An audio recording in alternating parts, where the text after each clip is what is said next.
Bom dia! Nesse vídeo, vamos abordar adaptações fisiológicas de animais aquáticos que vivem de forma permanente em ambientes estuarinos e entre marés. Mas afinal, o que são estuários e zonas entre marés? Os estuários situam-se em uma região de transição entre o ambiente fluvio-continental e um ambiente marinho. Na imagem, é possível visualizar a foz estuarina do Rio São Francisco. Na imagem está localizado entre 1 continente e 2 plataforma continental. Por isso são considerados ecótonos, sendo que muitas de suas características não são transicionais, mas sim exclusivas.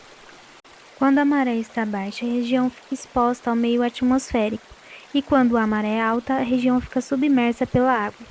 Esta zona está inserida em diversas áreas, dentre elas os estuários.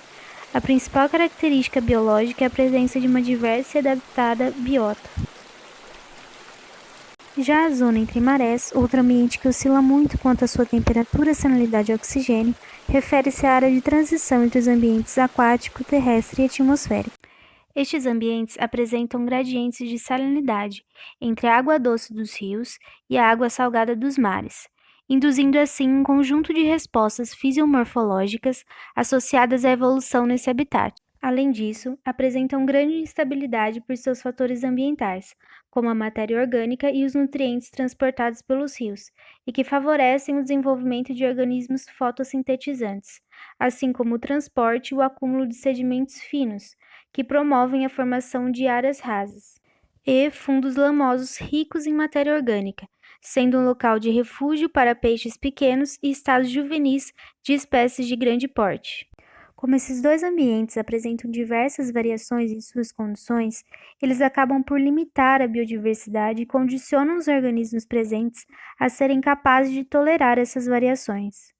Sendo assim, quais seriam as regulações fisiológicas e mecanismos adaptativos necessários para a manutenção do metabolismo de animais aquáticos que vivem nesses ambientes?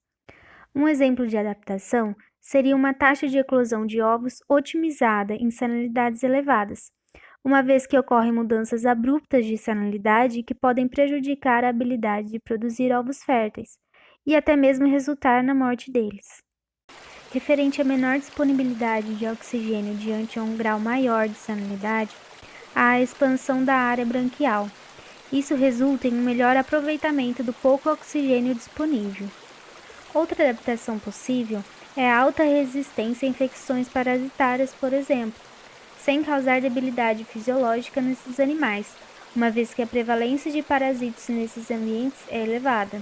Agora, falando especificamente de animais que vivem em estuários, temos o primeiro exemplo, os camarões das espécies Palaemon pandaliformes e o Palaemon longirostris, que apresentam mecanismos de transporte iônico responsável pela hipoosmorregulação, e Palaemon longirostris, que apresentam um mecanismo de transporte iônico responsável pela hipoosmorregulação, que acaba por se tornar uma adaptação muito importante em ambientes salobros, já que é caracterizada pela secreção ativa de NaCl, principalmente pelas brânquias, o que proporciona a manutenção da concentração, composição iônica e volume do fluido extracelular, independente da concentração iônica do ambiente.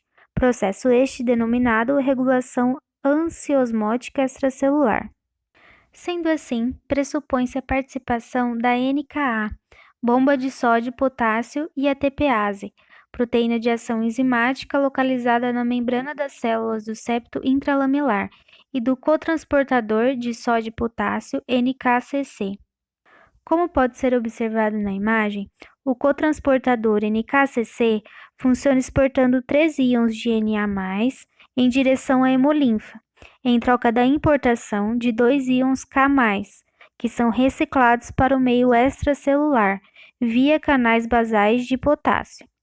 A atividade do cotransportador NKCC possibilita dessa maneira o transporte transcelular de Cl- e paracelular de Na+, resultando assim na secreção de cloreto de sódio. Outro exemplo é o peixe conhecido como linguado vermelho. Por ser uma espécie eurialina, tem a capacidade de tolerar ambientes muito salinos, com variação de temperatura e outras condições bem adversas para outros tipos de animais. Com isso, temos um gradiente de distribuição deste organismo ao decorrer da região do estuário. Para isso, o linguado ainda conta com grande capacidade osmorregulatória, provavelmente devido às grandes flutuações de salinidade no ambiente natural em que está sujeito. É euritérmica, portanto, pode suportar temperaturas de até 26 graus e tolerar temperaturas abaixo de 10 graus. É tolerante também ao ambiente ácido e a elevadas concentrações de compostos nitrogenados. Além disso, o linguado apresenta alta atividade de um tipo de enzima já citada, a NKA, ou bomba de sódio e potássio. Esse aumento na atividade dessas enzimas ocorre devido à diluição dos fluidos corporais, pois há uma necessidade de aumento na capacidade de absorção desses íons. E também, esses peixes conseguem lidar bem nesses ambientes devido à grande tolerância às mudanças de salinidade, acima do seu ponto isoosmótico. Para finalizar, o cérebro, o principal órgão de controle motor e fisiológico dos organismos em desafios osmóticos, possui função fundamental no eixo osmodetecção, resposta endócrina, osmorregulação. Alguns hormônios são conhecidos pela regulação dos mecanismos de transporte iônico, como a prolactina, produzida pela hipófise, que tem sido relacionada a mecanismos de regulação iônica em água doce, bem como a bomba de sódio e potássio.